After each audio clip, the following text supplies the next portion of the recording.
hi idol la mi ai hang mu thei ani a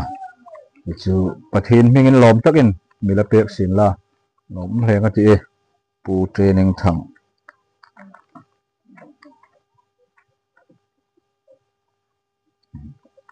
sibai thang ai a sibai le chu ro chun hi thum no mane tok zet ro khom hon loya thil pakhat hi hangin hlan kata areng in hlan angin hangai lei ta mo hi hongin no sin la han sin la sibai le thil mane tok sum nelovin thum no ting pang hang tho thei hai hangin hlan sa ani voizan charity concert ding rita chule enrolling rem changa la voizan hen hi in kang pu training thang in kang chang puina lomazong dol khoma hai Branston NC Hill district sunga HYA branch na phoda information pe kena chu taka huen loi hai chu voizan hen athum no in kain le case hong lut hai po voizan hen thei angin joint headquarters HYA NC Hills mingin in hlanna nei tumani member hai tam tak kan hong thei no hi member hai HYA tinga member sung tak hai an joint headquarters tinga mi le voizan hen adang hai khom hi unau mul koi ting panga mul koi branch ting panga thui tu dit tak hai HYA president secretary hai le member dang hai khom an hunga lom umei mani le voizan hin thutam hil tum no sam zik tu sam number som thumna en chun zan sin khom kho la hung varati zana chun thil tam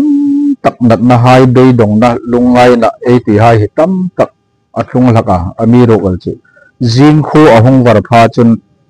chong hai po khom chu damna mulhak aloti angin voizan hin mi sim no na hin achangin be dong na le lungjing na mang ang na hi hlon pui jingani chap na le in lui na hi an lon hlon an ti angin chu le chun chung kar chun hi lai in nei tu pu training thang in sung ko hing ang wang doina rap lak takal hang ti ngai ti in lelo ahang kang mang vongal he joint headquarters HYA khom chun poi ati pui mila thongai na kan rit no atop branch tina lekha information sim phodeta thei ang deng khomin chu taka chun chang pui na hai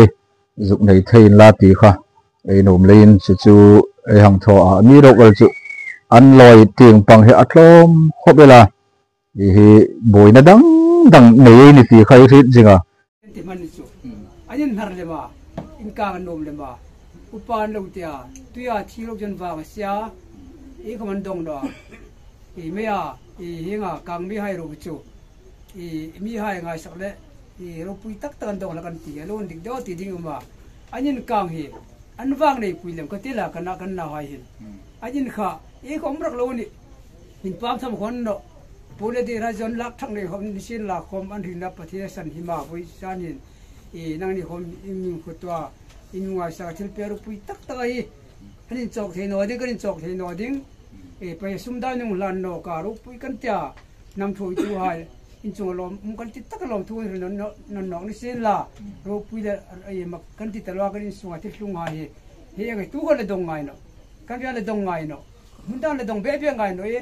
an ni hi man mi mun sin nan chang bi mun ti di wa pathe thang pu mun ding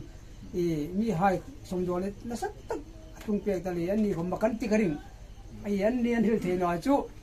mak ti thor di san chu anin ta dingen sung ko ta di in to den na le man la pathe nam ro na pathe mangai chu tung ta le hin una mangai na kha ro pu kan tin voi janin nam thui tuai chu khom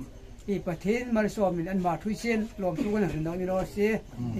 tel ko mang ro se Free Hill Joint Headquarter Soy Moina Pil Ron Kimi Mar tarik ni som hi panga February kum sang ni le som hi panga tholen ni dar khat vela pu training thang tolor hai in kang me na sa tak sogin akang huna mani thingna that ute luka mal som donglin tolor kum nimi son of pu training thang tolor thingna sansuk tu ini na hiro puile lom kan ti hle lein hi choi moina thujek hi kanin hlan che ani date 24/4/2025 upa elected thek president pula ro thang thek secretary tu pila ron kimi meusok beksela hilai stage munin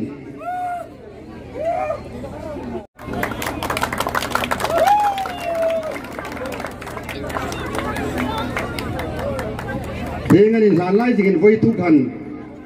DC kan pana dengan mani hingna tan ngama mi hingnun sansuk tu hai hi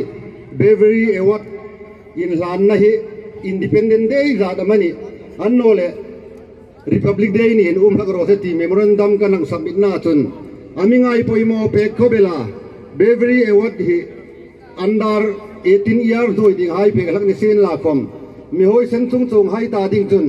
hi program man ni thing na chan nga ma mi hai san sok tu hai choi moina e wat chu kein hungrem road ka ti ati lein chu khom chu zo hen ko tar hai in ai hung boi pui jing ani lein zo ang mi thing na hai san sok tu ni thei ding in e hilai hung tan khom tu hai po po he dit sang na in lanin kan hun kan hang zo ni ro se ei ti wai dam jing ro se